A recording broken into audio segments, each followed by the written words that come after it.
Grant Thornton Bankers Bootcamp, and today to be focusing for my part on BCOP, or the Banking Code of Practice, which is a new code of practice which has come in last year, and the interaction with AFCA, the Australian Financial Complaints Authority, and what this means for the risk profile of bankers generally and our industry with insolvency practitioners and advisors.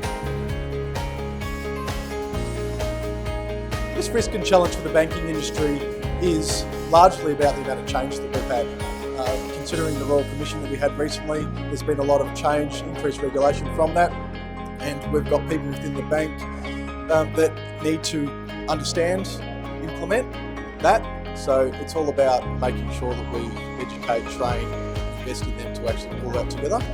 The biggest opportunity is that we reflect on the intent behind that, and which is largely about doing the right thing for our customers and having them at the centre of everything we do. And that really goes to the heart of our purpose of our organisation and what we can impact on the community.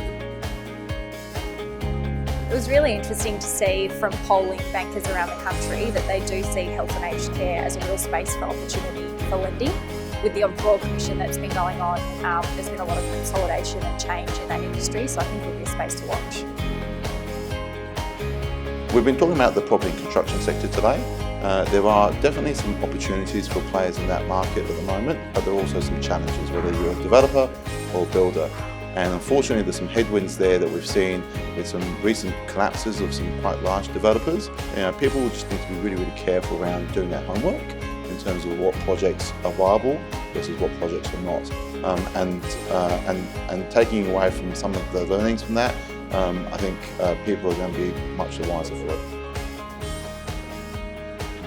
It's an absolute pleasure to introduce you to Lena Calabria, who is COO and co-founder of Bellroy. Our merchant facility is a combination of the NAB and something called Braintree, and that gives us Australian dollar and US dollar, but actually it also gives us a whole lot of other currencies. So if you go to bellroy.com, we'll detect where you are around the world and then show a currency that makes sense. So that frames for us a way of having a conversation. We keep it very simple. We get the C-suite, the business management team of the business in, and we work through this model just to tease out where that business is at.